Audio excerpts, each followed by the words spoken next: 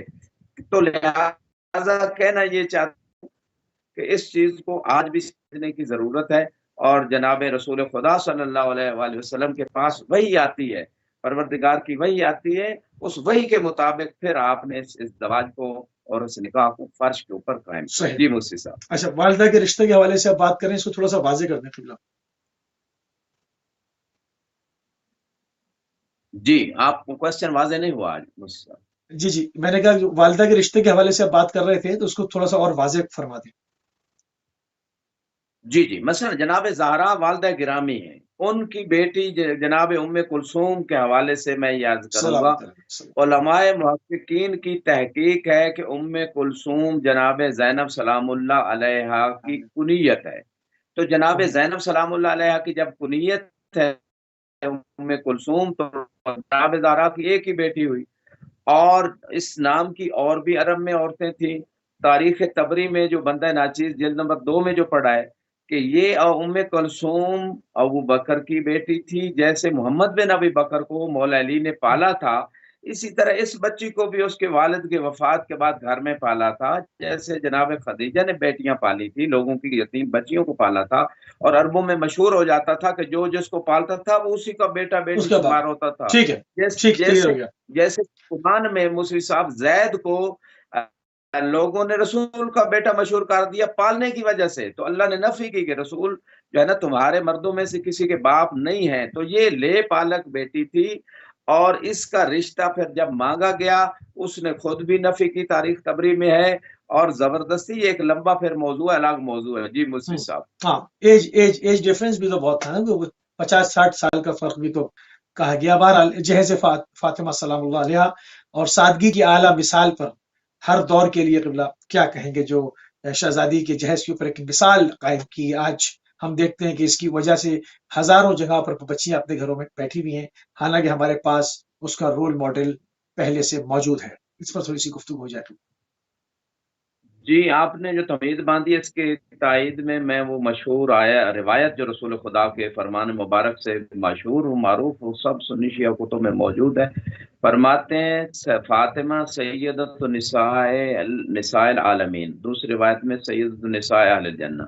اب یہاں پہ جو عالمین کی سردار ایک مستور، جس کو کائنات کے لیے ایک رول ماڈل، ایک آئیڈیل پرسنالٹی، ایک مثالی شخصیت کے طور پہ بھیجا گیا اس دنیا میں، اور اللہ نے یہ چاہا کہ کوئی دنیا کی مستور احساس کمتری کا شکار نہ ہو۔ یہ جہیز کی جو لعنت ہے، یہ بعض اوقات انسان احساس کمتری کا شکار ہوتا ہے تو وہ اپنی بڑائی ظاہر کرنا چاہتا ہے، یا بڑائی اس کے اندر احساس برتری ہے اس کو وہ ثابت کرنا چاہتا ہے، تکبر کرنا چاہتا ہے۔ اگرچہ والدین جو وراثت کا حکم شریعت میں ہے اس کو چھوڑ دیا گیا ہے، وہ بیٹی کا حق نہیں دیا جاتا، اور جہیز کو جو بڑھا چڑھا کے، تو لہذا لوگ معاشرے کے مطابق چلتے ہیں، اس بات کو نہیں دیکھتے کہ اللہ رسول اور اہل بیت کی رضا کس چیز میں ہے، اور جناب زہرا کی سیرت کس چیز کے اندر موجود ہے. لہذا کائنات کے سردار کی بیٹی کا جب اس فرش کے اوپر عقد ہوتا ہے اور وہ سارا سلسلہ شادی کا قائم ہوتا ہے، حالانکہ خدا چاہتا تو جیسے جنت میں وہ لال و جواہر اور بڑے بڑے لباس قیمتی اور وہ بہت زبردست شادی خدا نے وہاں کی، تو فرش پہ بھی یہ ارینجمنٹ ہو سکتا تھا. جیسے حسنین کے لیے اگر شادی کے جوڑ عید والے دن اپنا عید والے دن عید کے کپڑے جنت سے آ سکتے ہیں، تو جناب زہرا کے لیے بھی آ سکتے ہیں جنت کے کپڑے. اسی طرح جنت سے اور بہت سبحان سارے جواہر اور یاقوت اور پتہ نہیں کیا کیا آ سکتا تھا. لیکن اس سادگی سے نارمل طریقے سے ایک نیچرل حالات کے تحت شادی جو کی گئی، اس کی ایک ریزن بنیادی یہی ہے کہ امت کی جتنی عورتیں ہیں، جتنے مرد ہیں، وہ شادی کرنے میں ان کے لیے بہت بڑا کوئی مسئلہ نہ بن جائے. کہ مسئلہ کشمیر سے بھی بڑا مسئلہ ہے کہ کب تک کتنے سال پیسے جمع کیے جائے، ادھار لیے جائیں، پھر ساری زندگی ادھار اتارتے رہے اور وہ سود پہ قرضہ لیا جائے، سود پہ گناہ شریک ہو، اور سود پہ لیا ہوا قرضہ جو ہے انسان ادا بھی نہیں آسانی سے کر سکتا. تو یعنی انسان کو ایک آسان راستہ بتایا، نکاح کو آسان کیا گیا، طلاق کو مشکل شریعت نے بنایا. نکاح کے لیے گواہوں کی بھی ضرورت نہیں، دو گواہ ہوں تو سنت ہے، مستحب ہے، نہ بھی ہوں تو نکاح ہو جاتا ہے. طلاق میں 4 آدمی گواہ صحیح چاہیے. تو اسلام آسانی پیدا کر رہا ہے نکاح میں، تاکہ لوگ نکاح غلط کاریوں اور عدم عفت کی طرف نہ چلے جائیں، اور طلاق کو مشکل بنا کے پیش کر رہے ہیں. لیکن اس اسلام کی ریئلٹی کو کچھ فرقوں نے بالعکس کر دیا، نکاح کو مشکل بنا دیا اور طلاق کو آسان بنا دیا. بس منہ سے کہہ دینے سے طلاق ہو جائے گئی، چاہے عادل گواہ ہوں نہ ہوں، عربی سیگا ہو نہ ہو. طلاق کو بہت آسان. لہذا آج دنیا میں جو طلاق سے طلاقیں دنیا میں ہو رہی ہیں، پھر حلالوں کے چکر ہو، یہ سارے مصائب اور کیا کیا معاشرے میں پریشانیاں بڑھ رہی ہیں. اور اسی مسئلے پہ ایران کے ایک بادشاہ نے جب اس نے بیوی کو یہ طلاق طلاق کہہ کے دے دی زبانی، اور وہ شرطیں جو طلاق 3 طلاقوں کے بعد جو قضیہ اور ہوتا ہے یکدم 3 اکٹھی طلاقیں نہیں ہوتی، یہ بھی کسی رسول خدا کے بعد آنے والے شخص نے 3 طلاقیں اکٹھی کر دی تھی. تو اس موضوع کی طرف نہیں جانا چاہتے تو علامہ ہلالی نے پھر ان علماء سے مناظرہ کیا، تو اس عالم انہوں نے اس مناظرے کو جیتا، بادشاہ مطمئن ہوا. اس مذہب جعفری کو اس نے ایران کے اندر باقاعدہ جو ہے نا اپنا رسمی مذہب قرار سرکار دیا، جس سے تشیع کے دروازے کھلے. تو میں یہ کہنا چاہتا ہوں کہ یہ ایک سادہ اور بڑی بابرکت شادی اور رحمتوں اور برکتوں سے پر شادی تھی، جس میں تقوی کی بنیاد پہ شادی ہوئی اور مختصر جہیز واہ مہیا کیا گیا. اور جہیز میں سبحان بھی اللہ ایک بڑا رانگ کنسیپٹ خصوصاً ہمارے بر صغیر میں ہے. سمجھتے ہیں کہ جہیز لڑکی کی طرف سے دیا جاتا ہے، حالانکہ جہیز جو ہے وہ شوہر کے ذمہ ہوتا ہے. جہیز سے مراد گھر کی جو بیسک نیسیسٹیز ہیں، ضروریات ہیں، اس دور کے مطابق وہ شوہر مہیا کرے، نہ کہ جو ہے نا بچی والے مہیا کرے. ہاں بچی والوں کے پاس سورسز ہیں، اگر وہ افورڈ کر سکتے ہیں، جتنا دے سکتے ہیں میں باپ شکر نعمت دے دیں، اس میں اسلام منع نہیں کرتا. ہاں تکبر، دکھاوے، ریا کے لیے یہ چیزیں نہیں ہونی چاہیے. لہذا جو لوگ آج دنیا میں طلاقیں زیادہ ہو رہی ہیں اور نکاح ناکام ہو رہے ہیں اور کامیاب ایک لائف جو ہے میاں بیوی کی وہ ظاہر نظر نہیں آتی اکثر معاشروں میں، اس کی ایک بنیادی وجہ، ایک ریزن یہ بھی ہے کہ شادیاں مال و دولت کے لیے کی جاتی ہیں، اور شادیاں جو ہیں وہ اس ایمان اور عفت اور تقوی اس معیار پہ نہیں ہوتی. جی مصری صاحب. بالکل صحیح. تو اگر ہم شادیوں کا تقابل کریں، یقیناً جناب زہرا صلی اللہ علیہ وسلم کی شادی کے ساتھ تو تقابل ہو بھی نہیں سکتا، مگر ایک ایز اے رول ماڈل، چونکہ پروردگار نے ان کو رول ماڈل بنایا ہے، ان کو اسوہ قرار دیا، ان کی زندگی کے ہر پہلو کو، ان کے شب و روز کے معاملات کو، ان کے ہر قسم کی ہر چیز کو پوری امت کے لیے بلکہ پوری انسانیت کے لیے اس گھر کو اسوہ قرار دیا گیا ہے. تو شادی کا تقابل نہیں کر رہے، مگر چونکہ وہ اسوہ ہیں تو ان کی شادی کو رکھ کے اور آج جو ہمارے کی شادیاں ہو رہی ہیں اس میں ہم اصلاح کے لیے اگر سوال اٹھائیں تو آپ کیا کہیں گے؟ جی بہت امپارٹنٹ کوشچن آپ نے کیا. اس کوشچن میں اتنا کہنا چاہوں گا آپ کے حوالے سے، آپ کے اس کوشچن کے آنسر میں، کہ ہمارے اس دور میں جو دنیا میں مسائل ہیں، ایک تو شادیاں لیٹ کی جاتی ہیں، اور دوسرا ان شادیوں میں ایسی رسم و رواج اور ایسی چیزیں جو انسان کو گناہوں کی طرف لے جاتی ہیں، اور بہت سارے ایسے فنکشنز ہوتے ہیں، ایسی رسومات ہوتی ہیں جن کی اسلام میں کوئی اس کا کنسیپٹ نہیں ہے، ضرورت نہیں ہے. یعنی وہ بعض اوقات ہندو معاشرے سے ہمارے مسلمانوں کے اندر بھی آ گئیں. یا وہ ہندو جو مسلمان ہوئے تو وہ سابقہ رسموں کو انہوں نے باقی رکھا، یا آج کل جو نوجوان نسل فلمیں وغیرہ دیکھتے ہیں، ڈرامے دیکھتے ہیں، تو ان میں جو واحیات قسم کی رسمیں یا چیزیں انہیں کو اڈاپٹ کر لیا جاتا ہے۔ تو ایز اے مسلم جو ہے انسان کو سوچنا چاہیے کہ یہ جو کام انجام دیے جا رہے ہیں، چاہے اس میں میوزک ہے، اسلامی چاہے اس میں ڈانس ہے، اسلامی رسومات جی ہیں کہاں اس تک؟ میں، کہاں تک ہے وہ، مطلب ہے کیا؟ ہاں وہ جی، بیان ہو جائے نا، جی میں، تاکہ جو جی یہ فالتو بھی کی چیزیں مدد ہیں کی وہ علیحدہ ہو کوشش جائیں۔ کی میں، جی میں آنسر اس کا بھی دوں گا، اچھا کوشچن کیا۔ تو اس میں جو مکس گیدرنگ ہوتی ہے نامحرموں کی وہ بھی جائز نہیں ہے، اور پھر خصوصاً بے پردگی کے عالم میں تو ان تمام چیزوں کو جب انسان ان کو نہیں دیکھے گا اسلامک پوائنٹ آف ویو سے، تو ایسی شادیوں پہ رحمت نہیں نازل ہوتی، پھر مسائل کھڑے ہوتے ہیں، بے برکتیاں ہوتی ہیں، ناچاکیاں ہوتی ہیں، اختلافات ہوتے ہیں، گناہوں میں اضافہ ہوتا ہے۔ جس چیز کی بنیادی گناہوں پہ ہو، اس چیز میں کیسے برکت آئے گی، اس چیز کے اندر کیسے آگے انس و محبت اور احترام کی فضا قائم ہوگی۔ لہذا یہ تو ایک نقطہ تھا جو آج کل کی شادیاں ہیں اس پوائنٹ آف ویو سے میں، اور اسراف کیا جاتا ہے، یعنی جو کھانا پینا اس میں بہت زیادہ ایسی ڈشز اور اتنا زیادہ پکا دینا ضائع ہو جاتا، غریب لوگوں کو شامل نہیں کیا جاتا، اور پھر لباس خریدنے میں اپنے فیملی ممبرز کے دوسروں کے اتنے زیادہ مہنگے، ٹھیک ہے اگر کسی کو خدا نے اتنی صلاحیت دی ہے، پھر بھی اسراف کا حکم نہیں ہے، وہ دوسرے غریب لوگوں کی مدد کیوں نہیں کر دیتے؟ جیسے جناب زہرا سلام اللہ علیہ، تو ایک اچھا لباس جو ہے وہ مہیا کیا گیا اس جہیز میں، اور وہ اسی شب یعنی پہلی رات ہی آپ نے، جب سائلہ کوئی آتی ہے مانگنے والی اور آپ سے آ کے سوال کرتی ہے، تو آپ وہ اپنا قیمتی لباس جو آپ کی شادی کا ایک ہی سوٹ تھا، وہ اس کو خدا کی رضا کے لیے دے دیتی ہیں۔ یہ ہے سیرت جناب زہرا۔ اب میں یہ نہیں کہنا چاہ رہا کہ دلہن اپنا وہ قیمتی لباس اتار کے دے دے، لیکن کم از کم اتنا تو کریں، اس کے جو 20 25 30 50 ان گنت اس کو سسرال اور میکوں کی طرف سے ملے ہیں، یا ہسبینڈ کے لیے جو اتنے سوٹ بنائے ہیں، تو غریب فقراء ارد گرد پڑوس ہیں، پڑوس میں ہیں، رشتہ داروں میں، ان کو کیوں نہیں دیے جاتے للہ؟ اور صدقہ جو ہے وہ بڑی بڑی مصیبتوں کو ٹالتا ہے۔ لوگ شادیوں پہ صدقہ نہیں دیتے، صدقہ دینے سے سفر بھی محفوظ ہوتا ہے، اور شادی کی خوشی کو نظر بھی نہیں لگتی، اور انسان محفوظ رہتا ہے۔ تو آپ نے جو کوسچن کیا اسلامک پوائنٹ آف ویو سے ہم کیسے شادیاں منائیں، تو اسلامک پوائنٹ آف ویو یہی ہے کہ ناچنے والے اور یہ کنجر ٹائپ لوگوں کو بلانے کی بجائے، میوزک کے شو کرنے کی بجائے، آپ جشن منا لیں، جناب مولا علی اور جناب زہرا کی شادی کے قصیدے یہ پڑھ تو دیں، کسی خطیب منقبت ذاکر کو کھلتی بلا لیں، آپ خوشی بھی منا لیں من... گے۔ نہیں نہیں، جی اب تو موسی اب تو صاحب۔ اب تو اب تو منقبت کھلتی ہے نا لوگوں کو، آگا کہ مطلب شادی میں جو ہے وہ قصیدت پڑھا جا رہا ہے، اس میں بڑا آکورڈ فیل کرتے ہیں لوگ۔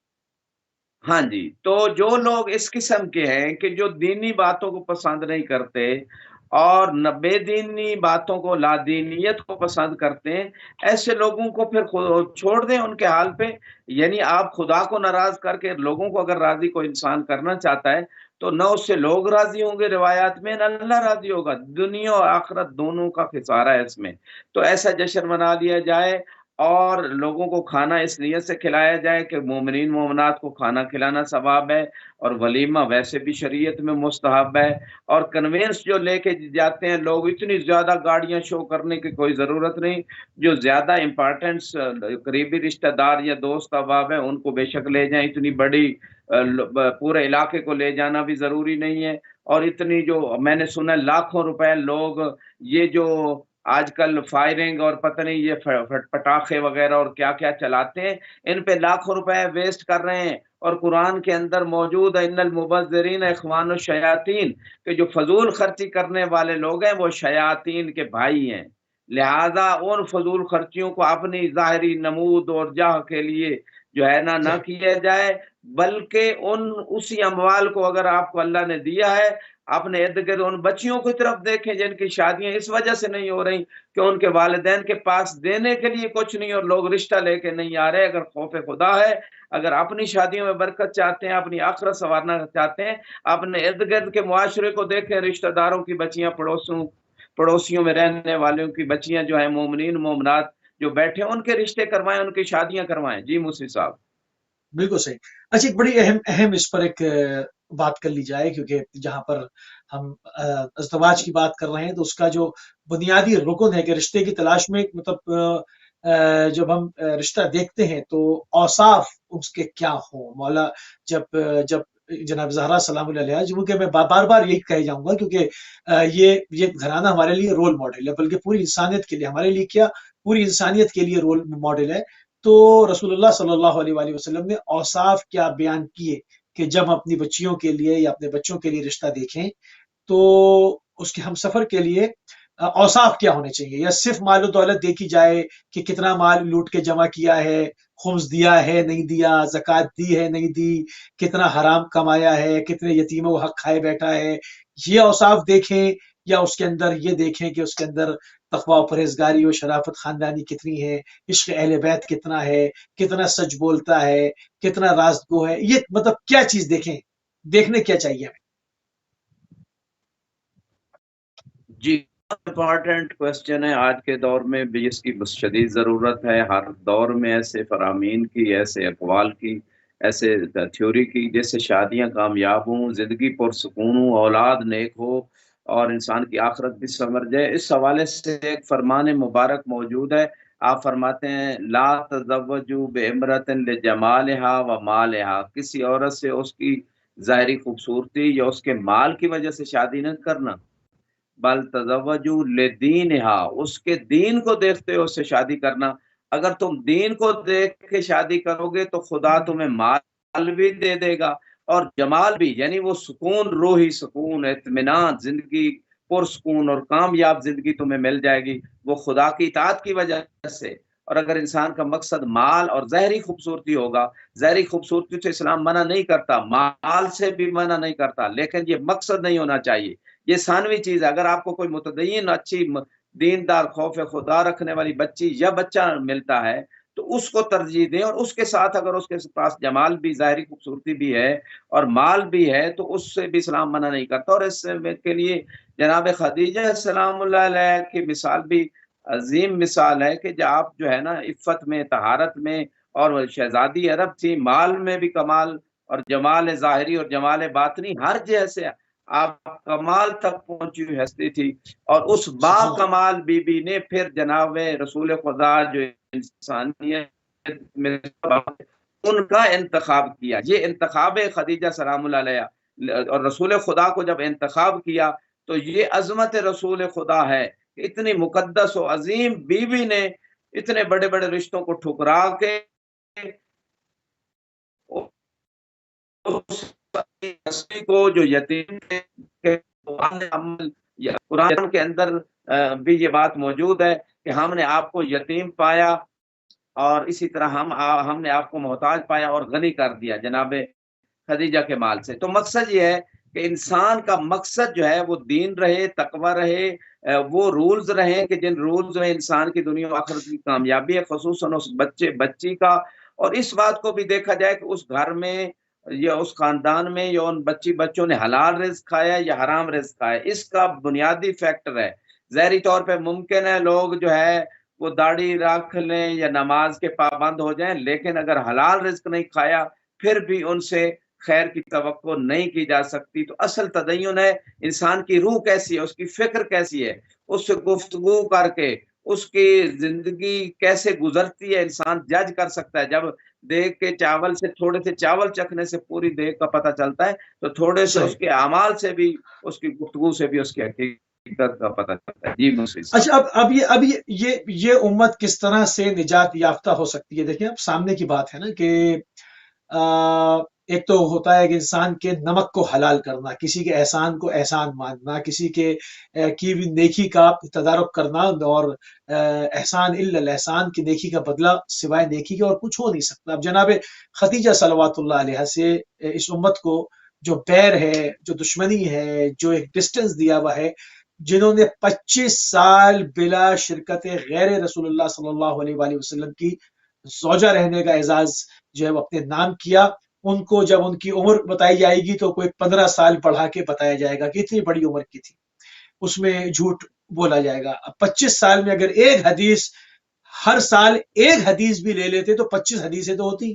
تو 25 سال کی جو زندگی کر رہی ہیں ان سے چند حدیثیں نہیں، اور جو 2 مہینے کی زندگیاں ہیں ان سے لاکھوں حدیثیں. تو یہ جو حق کے نمک ضائع کیا جا رہا ہے جناب خدیجہ کا، تو یہ امت کیسے فلاح پائے گی؟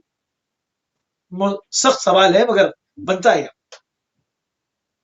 جی صحیح فرما رہے ہیں کہ اصل میں دیکھیں موسی صاحب، آج بھی میڈیا جو اکثر میڈیا ہے، جہاں سے انہیں فوائد ہوتے ہیں، چاہے وہ باطل طاقتیں ہوں، باطل اگر قوتیں ہوں، جہاں سے انہیں کون سا کچھ ملے قبیلہ گا، جہاں سے عرب میں کون سا قبیلہ ہے جس نے جناب زہرا کے جس نے جناب خدیجہ کے در سے ادھار نہیں مانگا، جس نے بھیک نہیں مانگی، جس کو دے کے جناب خدیجہ نے مال بخشا نہیں؟ کوئی ایک در بتا دے. بعد میں کوئی غنی بن جائے یا کوئی کچھ بن جائے، وہ تو کچھ بھی بن جاتا ہے انسان، مگر وہ ایک آدمی سامنے آئے جس کے اوپر جناب خدیجہ کے احسان نہ ہو. تو اب وہاں پر نہ کہ احسان کا بدلہ حضور قرآن احسان سے اتارا جائے، نیکی کا بدلہ نیکی سے اتارا جائے، جناب خدیجہ کے دشمن بن بیٹھے. مطلب زبان لکنت کا شکار ہو جاتی، جناب خدیجہ کا نام آتا ہی ان سے روایت بیان نہیں ہوتی، حدیث اپنی کتابوں میں جمع نہیں کرتے. ایک جناب ابو طالب سے بڑی دشمنی ہے امت کو ایک جناب خدیجہ سے. سمجھ سے باہر ہے.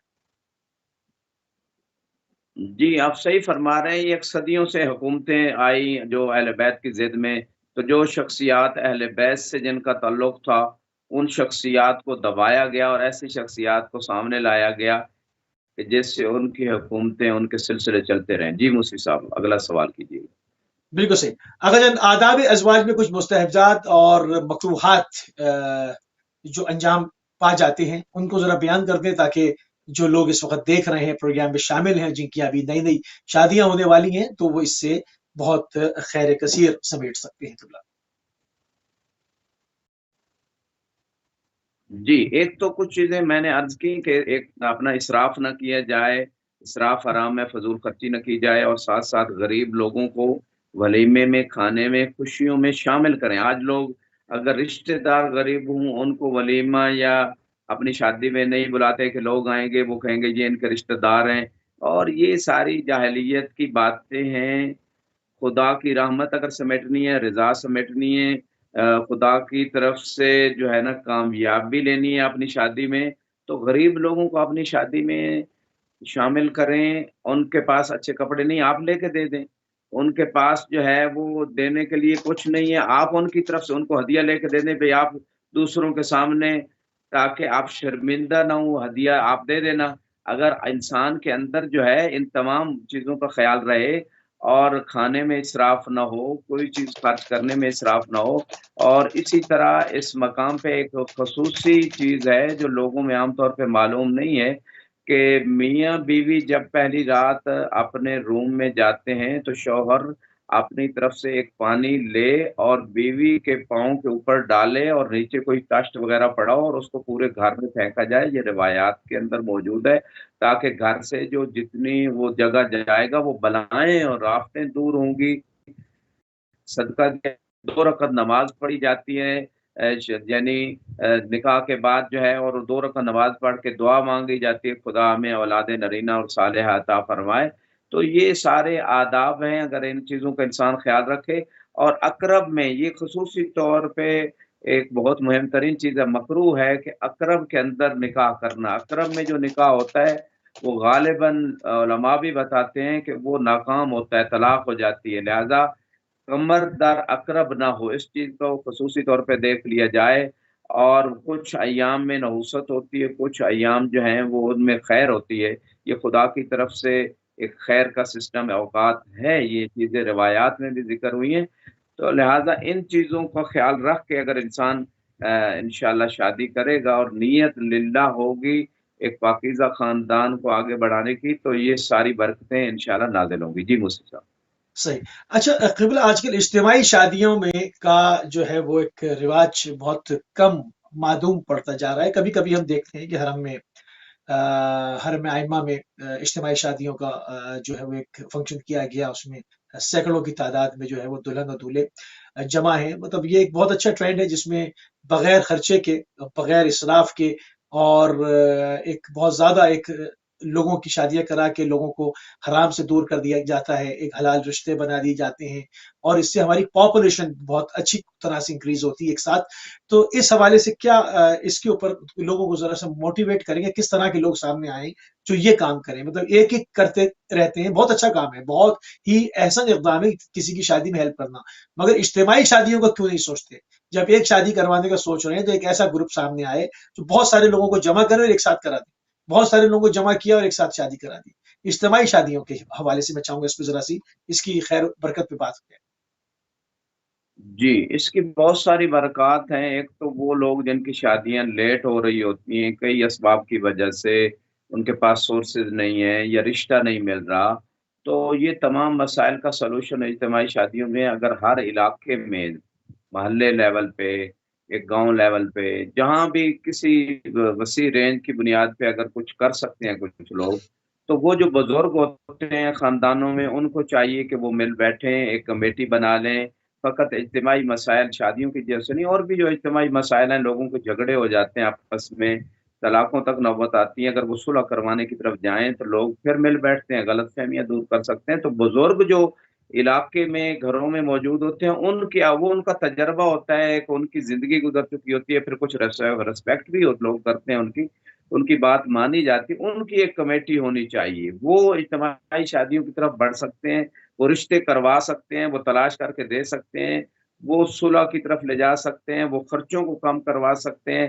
اسی طرح علماء کا بیسک رول ہے. علماء جو ہیں، جو جس علاقے میں جتنے بھی تمام مکاتب فکر کے، وہ علماء مل بیٹھ کے اگر لوگوں کے ان مسائل کی طرف جائیں تو اجتماعی شادیاں ہو سکتی ہیں. اسی طرح حکومت یہ رول ادا کر سکتی ہے کہ یونین کونسل لیول پہ یا جو بھی ایک رینج مقرر کر دیں، اس میں جو غریب خصوصاً خاندان جو نہیں کر پاتے، ان خاندانوں کے بچے بچیوں کے قوائف جمع کیے جائیں، ایک دوسرے کے ساتھ شیئر کیے جائیں. آج تو میڈیا کا دور ہے، تو پھر وہ ایک دوسرے سے جب وہ رشتے طے ہو جائیں اپنی مرضی سے اور خوشی سے، پھر ایک ڈیٹ جیسے غدیر کا دن آ رہا ہے آگے 18 ذی الحج کو، تو اس پہ مثلاً ایک شادی کا اجتماعی انتظام ایک جگہ، وہ پورے علاقے کے لوگ مل جل کے، وہ اگر تھوڑے تھوڑے بھی ڈالیں گے، وہ کھانے کا اچھا، یہ تو ارینجمنٹ بھی ایک ہو ایک جائے گا، تھوڑے ایک بہت جو ان کو ضروریات کی چیزیں ہیں وہ بھی مل جائیں گی. جی ایک مذہن ایک بات کہہ رہا ہوں کہ مطلب بعض لوگ جن کو علماء سے چڑ بھی ہے نا، اب اگر کوئی شادی کرا رہا ہے تو اس وقت وہ مولوی بھی اچھا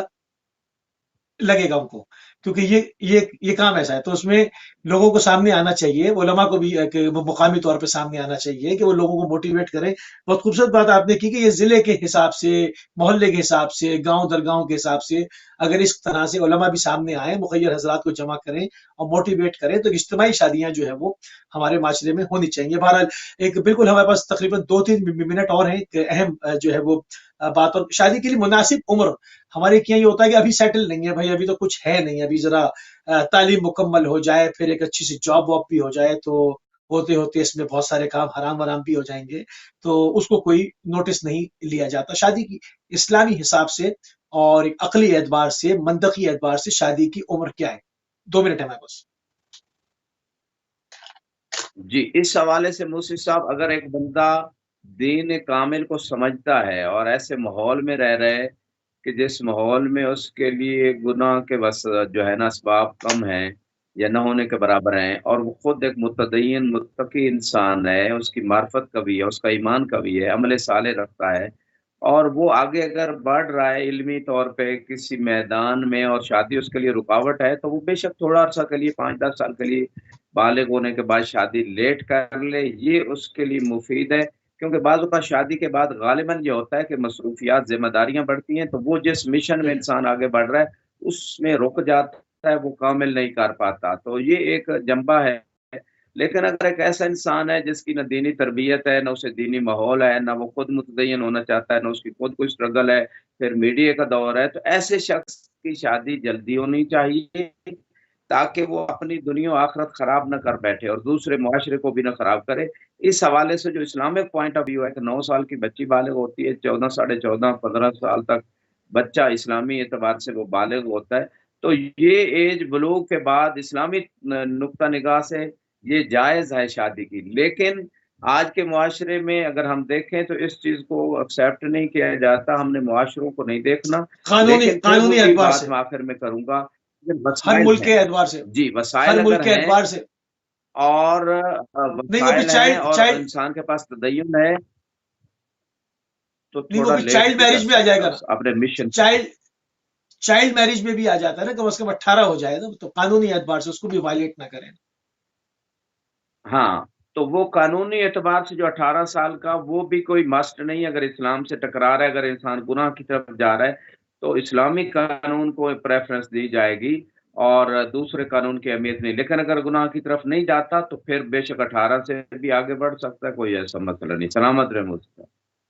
ٹھیک ہے، بہت شکریہ، مگر ہم نے جو ہے وہ یہاں پر ظاہری بات ہے قانون کے حوالے سے بھی ان چیزوں کو دیکھنا ہوگا، کیونکہ وہ پھر اس پر چائلڈ میرج وغیرہ کے جو ہے وہ اس کے اوپر معاملات میں مشکل ہو جائے گی۔ بہرحال جو ایک دینی فلسفہ ہے وہ قبلہ نے بیان کیا کہ اصل جو ہے وہ ہدف انسان کا اس کی روحانی عظمت اور بلندی کو برقرار رکھنا، کہ وہ گناہ کے نزدیک نہ جائے۔ ہم نے دین اور دنیا تمام چیزوں کو لے کر آگے بڑھنا ہوتا ہے۔ انتہائی ممنون ہے اور انتہائی مشکور ہے قبلہ آپ کے کہ آپ نے ایک مرتبہ پھر اپنا قیمتی ٹائم اہل بیت ٹی وی کو دیا۔ ناظرین، ہماری ٹرانسمیشن خصوصی ٹرانسمیشن عقد جناب امیر المومنین و جناب زہرا سلام اللہ علیہ اپنے اختتام کو پہنچتی ہے۔ ہم نے پوری کوشش کی کہ اپنے وقت میں رہتے ہوئے زیادہ سے زیادہ جو اس بابرکت ترین شادی کے جو اس کی ظفرشانی ہے وہ آپ تک پہنچے۔ اس میں جو اس کے نتیجے میں جو اس کو اسوہ بنا کر اپنی زندگیوں کو آگے لے کے چلنا چاہتے ہیں، ان کے لیے کیا کچھ مل سکتا ہے وہ آپ کی خدمت پیش کیا۔ ہماری اور آپ کی اگلی ملاقات